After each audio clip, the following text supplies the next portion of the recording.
Hello, everybody. It's Bill, the college football guy here with another video. The stories of week 7. I'm wearing these right now because I literally just got up and I got to get this done because I have very little time here. Because the sun's... Okay, my eyes are adjusting better. It's just... I got things up because the sun is like... Last thing I need when you wake up is got the sun right in your eyeballs. Doesn't do any help here.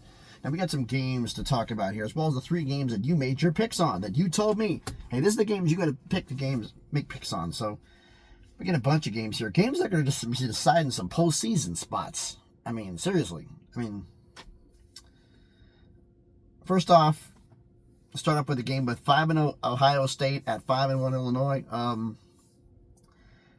Illinois, if they want to have any shot at getting in the Big Ten championship game whatsoever, they have to beat Ohio State. They already lost to Indiana. 2 losses with Indiana, Oregon, Ohio State above you, and a loss to Ohio State. Forget it. You're done.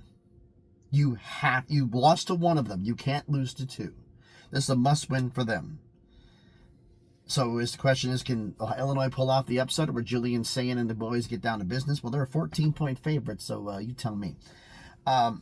Then we got 4-1 Alabama at 5-0 Missouri. Missouri wants to prove that they are back and they're an SEC legitimate contender to win the SEC championship. You're facing Alabama at home, but you haven't exactly beaten a bunch of great teams. I mean, I'm an SEC guy, but your schedule sucks. Not compared to normal SEC schedule, you're kind of easy, dude. You're at home. Are you going to be able to pull off the win and send Alabama to their second loss, or are Ty Simpson and the crew going to come in and hand you one? Bama's a 2.5-point road favorite, so apparently Vegas doesn't think you're that good either. Then we got a game here that I'm putting down. I didn't write down the point spread on it. This is an ACC eliminator game for me. 3-2 Pitt at 3-2 Florida State. If either one of these schools has any shot at making the ACC championship game, you have to win this. A loss here, you're done. Plus, it's your 3rd loss. And right now, we saw last year with the CFP, a 3rd loss, unless you win a conference championship, 3rd loss, you're in the 12-team playoff. You're on the outside looking in. You can't afford a 3rd. You're mathematically still possible, but it's not going to help. So, who's going to win this game? Here's a game I'm putting down as a Big Ten championship eliminator game. 4-1 Nebraska at 4-1 Maryland. They're like, well, they only got 1 loss. You've got Ohio State, Oregon, and Indiana above you.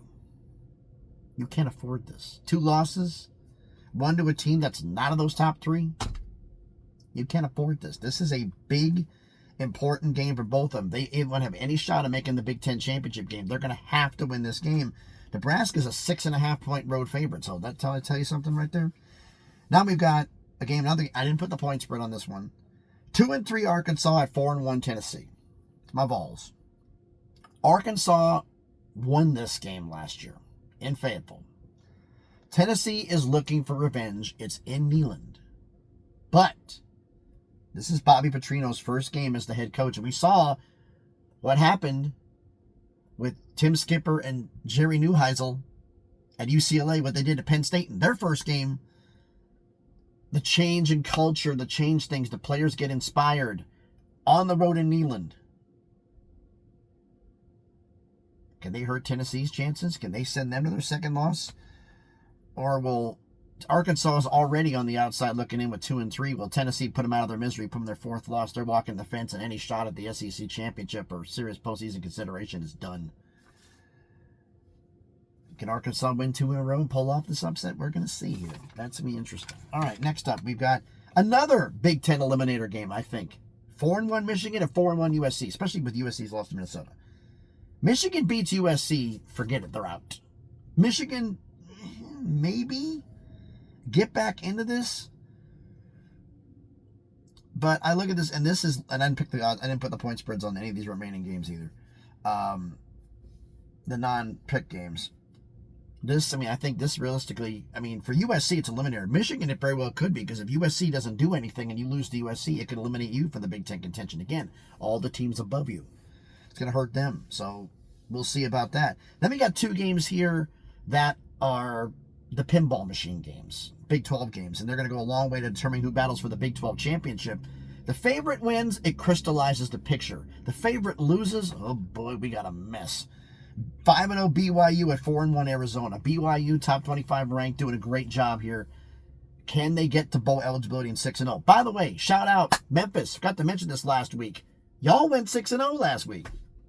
You won your 6th game. You're already bowl eligible. The first team that's bowl eligible. I forgot to shout that out last week. But yeah, Memphis went bowl eligible now. BYU wants to be bowl eligible. So this is a big game. BYU wins this. They're in the driver's seat. Arizona State and Utah, same thing. Both 4-1. Same situation. Winners in the driver's seat. Utah beat Arizona State's a lot more even. Arizona's considered to be quite a bit back from BYU. So these are going to be some games that are really going to shape the picture of how things goes. And Big 12 is like trying to predict college football on a pinball machine. You just don't know up from down in that conference. It is crazy what's going on there. But that's some of the games we looked at here. Now let's get to the 3 that you picked. Starting off with today, Friday night. 4-1 top 25 South Florida at 5-0 North Texas. Now, in my cumulative rankings, both of these schools are top 25. North Texas, regards to the voters in the AP poll, want to prove they belong. They go win the game, you're bowl eligible, 6 wins, you beat a top 25 team, which would be your best win of the year. And you prove the fact that you're going to be a threat to win the American.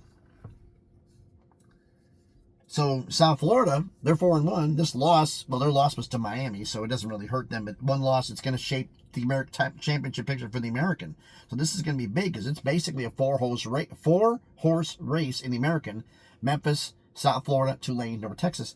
Those 4 schools are going to be the ones who are going to be pretty much battling this. Navy's got an outside shot looking in, and their schedule isn't bad now, but I'm not going to do it right now. Look at Navy's schedule. Their last few games. They're running a gauntlet. If they pull that off, they deserve to get in it because they're facing all 4 of these teams, I believe. So both these teams want to send a message. It's in Denton. This is a big game for both of them. A big game. Primetime game.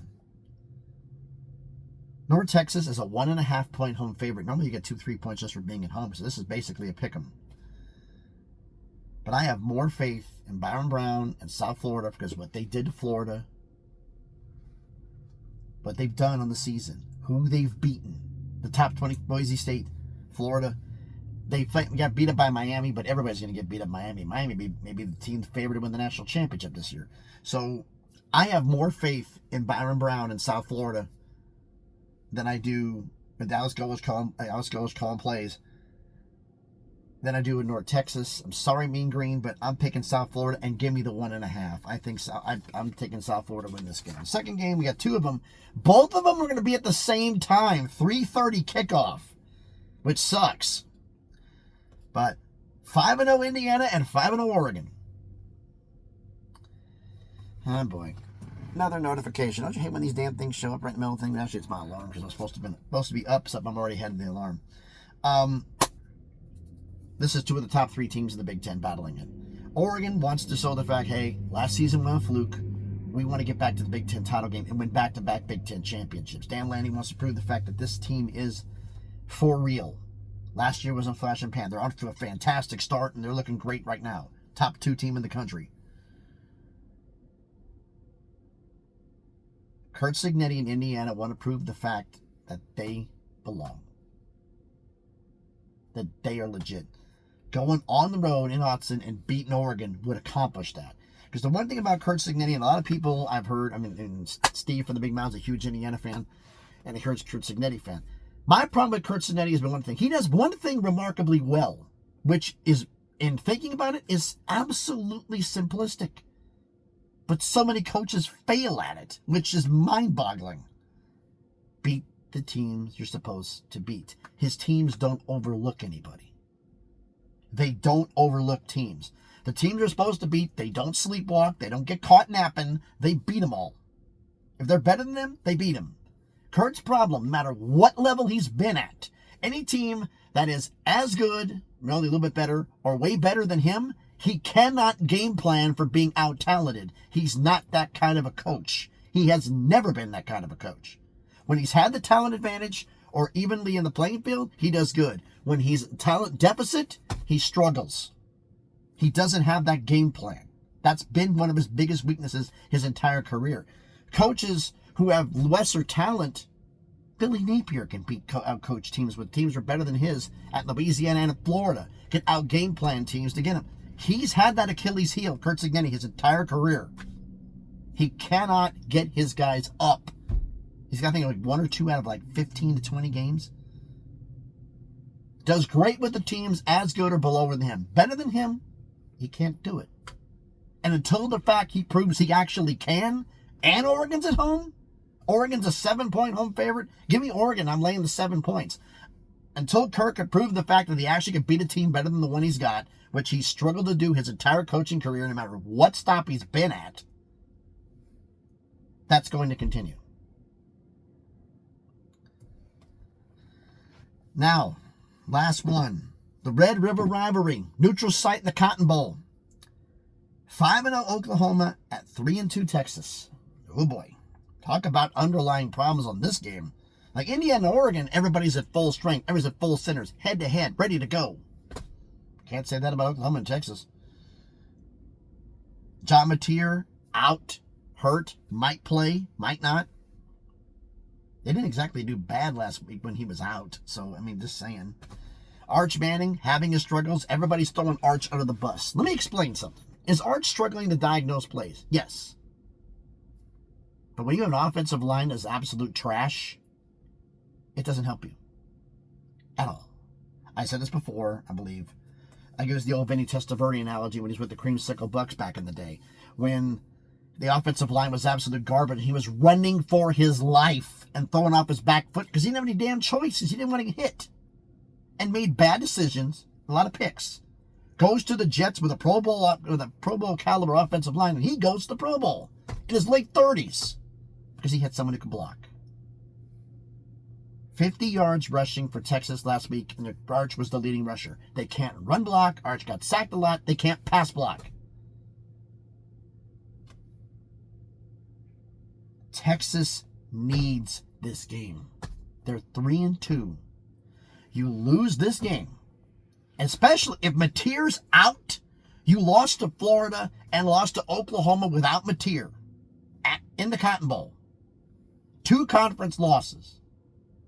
You're not making the SEC championship game, and with 3 losses, you're probably not even making the college football playoff. So, this is huge for Texas. Now, this is a chance for Arch to have the get right game. He's going to be doing this. He's on there. He's got a chance to do something. Okay, Mateer's not there. The offense struggle. If we can get this done, it's neutral site. It's not as noisy. I could do some things here. Can they block?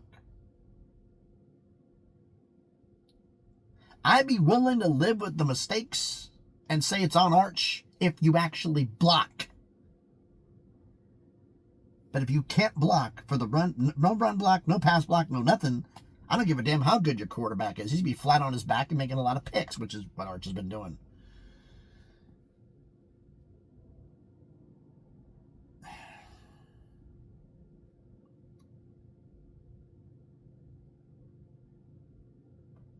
Texas absolutely has to have this game. This is an absolute must-win for Texas. For Oklahoma, it's pride. You lost to him before. You don't want to lose to him again. Oklahoma, this game is listed anywhere from a pick'em to Oklahoma as a 2-point favorite. The line place I use in Vegas Insiders is -1.5 for Oklahoma. So this is literally a pick'em game. You can go either way. I boil it down to this way. Can Texas offensive line pass block? No. Who's the best team in the SEC for quarterback hurries and one of the best in sacks? Oklahoma. With a great secondary.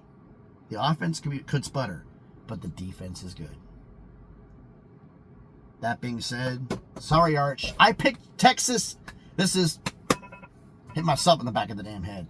I picked Texas to win the national championship, and now they're not even going to make the college football playoff. I'm an idiot. I'll say I'm an idiot. And you know what? I'm going to prove I'm an idiot because I'm going to pick Oklahoma to beat Texas and send Texas to their third loss. Because I just, without Mateer, they're going to beat them. Because that defense is going to put so much pressure on Texas. This is going to be the Red River Shootout. This might be 24-17. This might be a one-score game and not that high scoring. Because if Mateer's out, they won't be able to do much. If Mateer's in this game, and it's the Oklahoma defense in Texas, even though with his hand injury, he won't be full strength, but if he's there, they could absolutely beat Texas by 30.